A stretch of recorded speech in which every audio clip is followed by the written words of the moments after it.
Like damn, she wanna afford to touch me. I say I want it, and she got it.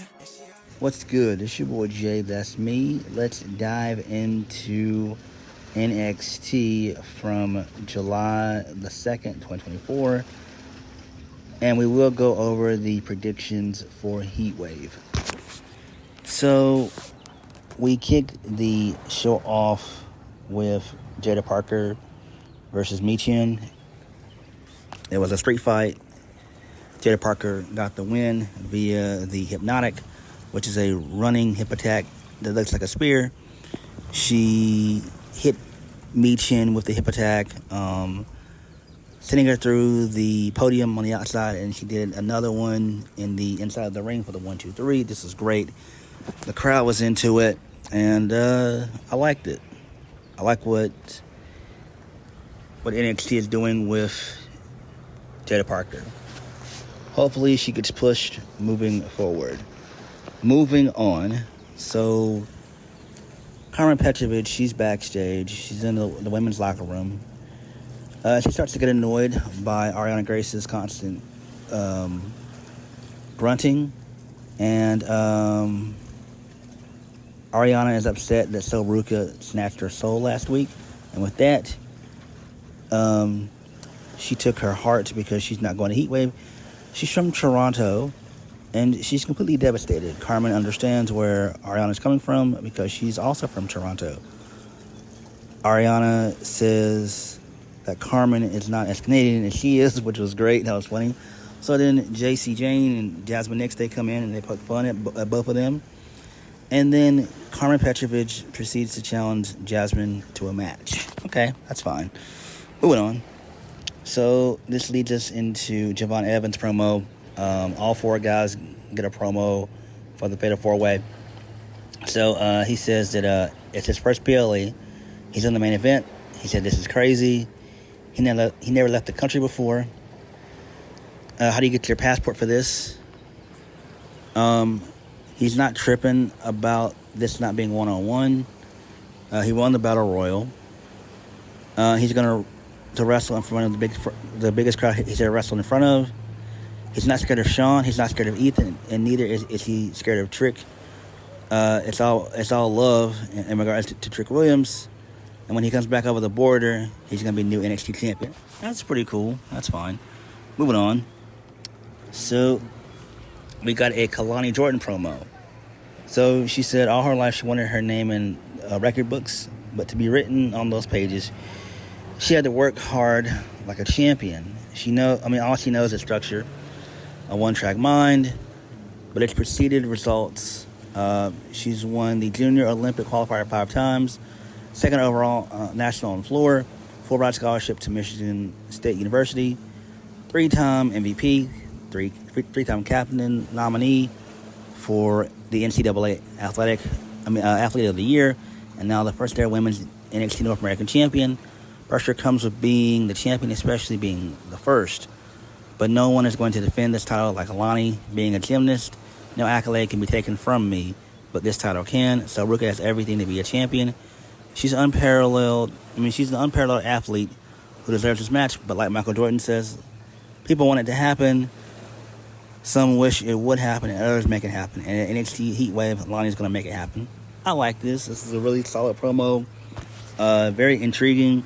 I'm really excited for Ruka versus Kalani Jordan. I think that match is going to kick ass. So it should be fun. Moving on.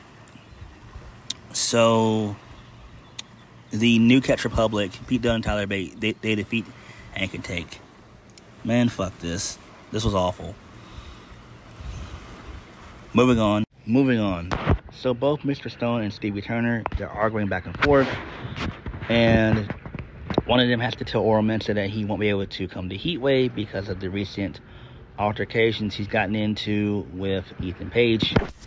And both Stevie Turner and Robert Stone, they continue to argue back and forth because they both want to be in the good graces in favor of Ava. Alright, this is fine, I guess. Not really all that important, but okay. Continuing on, Sean Spears cut a promo, don't give a damn. He just wants to be NXT champion. I just want him to be off my television. Can we please fucking get that, Shawn Michaels? Please. Moving on. Easy Dame defeated Brinley Reese with the help of Tatum Paxley. Tatum Paxley got involved, and Easy Dame won off of the distraction. And then post-match, Tatum Paxley stared down Easy Dame. So I guess those two are going to feud. That should be fine. Side note, Easy Dame, Charlie Dempsey, and Miles Bourne, they're going to be heading to TNA to work a couple of the tapings, which is cool. I'm down for that. So they're keeping the TNA NXT partnership alive. I think that's cool. And we will see where that leads. Good shit, good shit. Moving on. So Andre Chase, he's giving a history lesson about tag team title matches that have taken place in Toronto over the years. DIY became the NXT Tag Team Champions. Toronto is where the Street Profits retained their tag titles. And on July 7th, Chase University will become the new motherfucking two-time NXT Tag Team Champions. Which is great. So Duke Hudson, he instantly opens up about Ridge Holland causing their team to cheat last week. Ridge really wanted to help and be a part of the family, and he just wanted to help Mr. Chase, but nobody knows. I mean, my bad. He wanted to help Mr. Chase, and then he says that nobody in Chase U is free of mistakes, so Andre Chase tells Ridge to stay back, as the rest of Chase U will go to Heatwave. Okay, this is fine. This is interesting. I do like this, but I still think that Ridge is going to find some way to get involved for sure. Moving on. Charlie Dempsey, he doesn't want Miles Bourne to listen to Damon Kemp. Damon Kemp brings in the brass knuckles, and he wants Miles Bourne to use the brass knuckles in his match tonight. Interesting. I like what they're doing with the No Quarter Catch crew. Really good stuff. Really good stuff. What is not good stuff is Eddie Thorpe. So Eddie Thorpe is backstage. He had a backstage confrontation with Lexis King.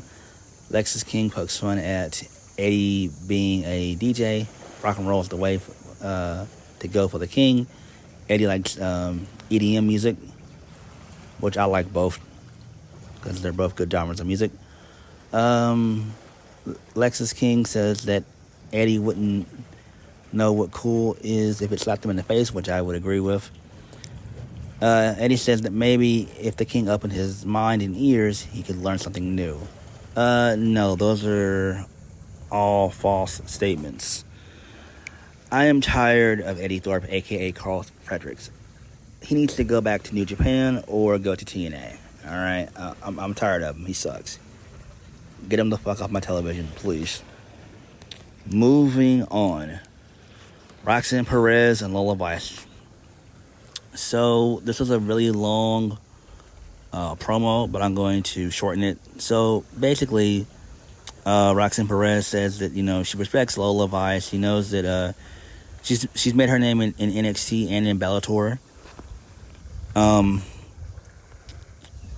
And so Roxanne knows that she couldn't even hang with Shayna Baszler or Lola Vice at all.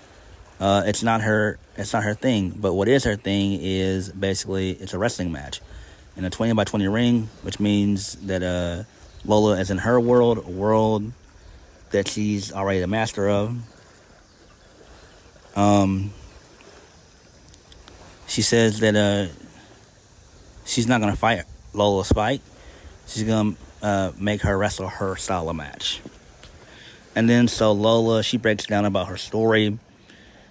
She opens up about her mom being pregnant with her early on when she was trying to get, her mom was trying to get her black belt. She went on to become a 4th-degree black belt master. She was training in the Olympics, and then her mom got sick. She went to MMA to provide for her family, and at 20, she started fighting in Madison Square Garden. She said that her mom will be watching on Sunday. She can't wait to call her and tell her mommy, I did it for you. And I did it for all of your sacrifices, Mom. I'm the new NXT Women's Champion. So Roxanne Perez, she retorts that and says, yeah, but Lola, you're not going to be able to make that phone call. Most women never get the chance. She said that she wins every match with every single victory. She proves time and time again. That's why they call her the Prodigy. She said she mentioned beating Natalya, Jordan Grace, and Lara Valkyria. She's already building a legacy at 22 years old. A 2-time NXT Women's Champion. You're not going to take the title away from her at all. She says that Lola's NXT career was in the middle of her era. She's not giving up her title, not for her or anyone in that damn locker room. And so Lola Vice says, you don't have to give it to me. She's going to take it. She's going to hit her with all she has. And on Sunday, she's going to prove why she's the greatest crossover from MMA to WWE. And she's going to rip that title from her arm and become the first Cuban American Women's NXT Champion. We may be in your world, but after I knock you out, you won't know what world you're in. So I do like this. This was okay. This was a bit long. Neither Roxanne Perez or Lola Vice are good promo, but I get what they were saying. I dug it. The crowd was into it, and I was kind of into it. So Lola has to win on Sunday. This can't all be for naught. So they have no choice but to give it to Lola on Sunday. Moving on. So Ethan Page, he had a promo. He basically said that he wants to become the new NXT champion. He mentioned that he took out Noam Dar and Oro Mensah. He also took out Trick Williams. He said that he can easily beat Javon Evans. He said that he also respects his fellow Canadian Shawn Spears. But there's only room for one of us to be the guy in NXT, and that's him. So that's fine. Oro Mensah defeated Miles Bourne. So Damon Kemp got involved in the match towards the end. And Miles Bourne, because he's deaf, he couldn't hear Damon Kemp trying to, talk to him. And so this allowed for Oro Mensah to win via the spinning heel kick for the 1-2-3. This is fine. This makes sense. Moving on. So we get a really good Wes Lee and Obafemi video package. So that's cool. If by some chance Obafemi does lose to Wesley on Sunday, Obafemi needs to be built up to be the one to dethrone Trick Williams. I'm calling it now. Let's go that route, Sean. Let's go that fucking route. Moving on. So there was a brawl between Tyreek and Tyson. They got into a brawl with Gallus. Alright, that's fine. Who cares, though? The Good Brothers, I want to barf. Fuck them. They have unfinished business with OTM. Moving on. Wendy Chu, she defeated Carly Bright. I take back what I said about Wendy Chu being heel is cool. That we've gotten no explanation for this shit. Like, why is she doing this? We need a promo. We need to have a reason as to why she's doing this. Why has she turned to the quote-unquote dark side? Like, come on. Moving on. So Trick Williams, he cut a promo. He basically said that he's going to defeat all 3 challengers to retain his NXT championship at Heatwave. Moving right along.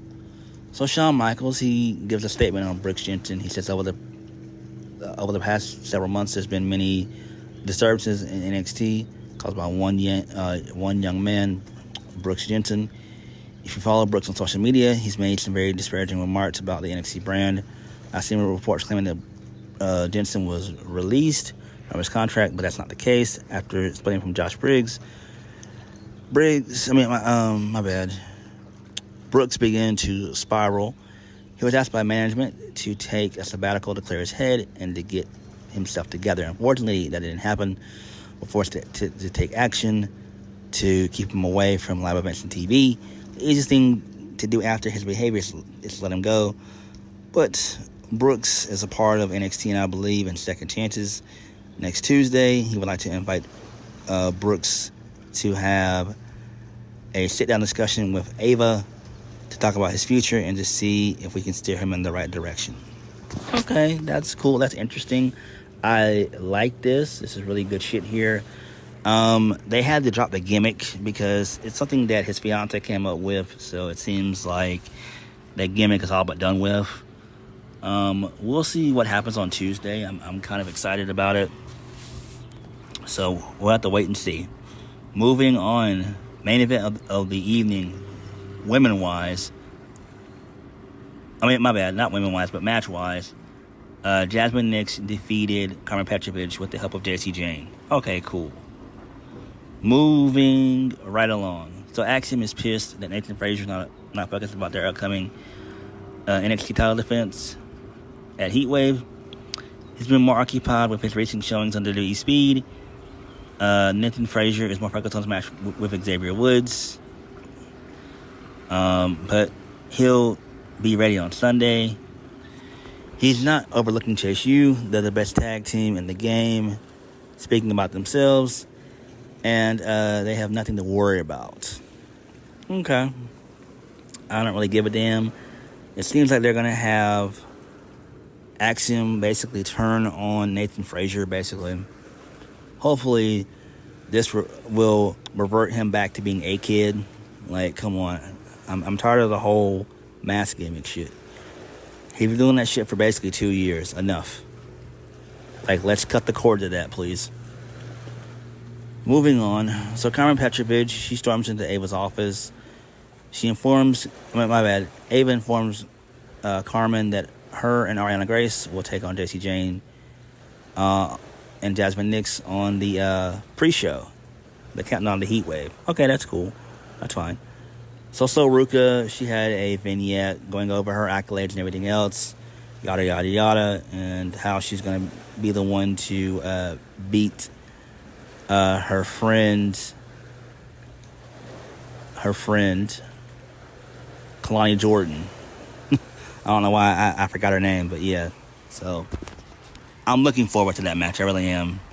And then the final segment of the evening, all four guys signed the contract. Trick Williams, Ethan Page, Sean Spears, and Javon Evans.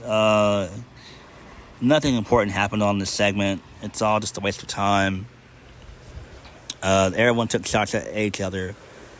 Trick basically said that he's going to win regardless. Javon Evans said the same thing. Sean Spears said the same thing. Same thing with Ethan Page. And then they all got into a little brawl where both Trick Williams and Javon Evans, they put Ethan Page and Sean Spears through the contract signing tables. And that was it. So that was NXT. It's fine, I guess. It's fine. I think the NXT right now is in kind of a standstill, but it happens. It's still good. It's still okay. Even with lame-ass Sean Spears. So let's get into the predictions for Heatwave. And there are 5 matches on the card. Yep, it's 5 matches. No, my bad. It's 6 matches on the card. My bad. So let's start with the Fatal 4-Way. Trick Williams versus Javon Evans versus Ethan Page versus Sean Spears. Fatal 4-Way. For the NXT Championship, Trick Williams is going to retain. He probably will get his win back on boring-ass Sean Spears. So Shawn Michaels needs to have a plan in place for Trick Williams as they head into the CW in 3 months. Trick has just been facing nothing but mid-carders. There's a couple ways they can go about it. They could bring in Joe Hendry again and maybe work a program with Joe Hendry and Trick Williams. They could bring someone from the main roster, that being AJ Styles or whatever, to work with Trick. I think that would be fine. I know people are waiting for Wardlow and Ricky Starks to show up, but they haven't been released from their AEW contracts yet, so we'll have to wait and see when it comes to that. But Trick Williams needs to do something going forward after this Fatal 4-Way. Moving on. Roxanne Perez versus Lola Vice for the NXT Women's Championship. Lola Vice needs to win. Moving on. Wes Lee versus Obafemi for the NXT North American Championship. Wes Lee needs to win. And Obafemi needs to be built up. And he needs to be the one to dethrone Trick.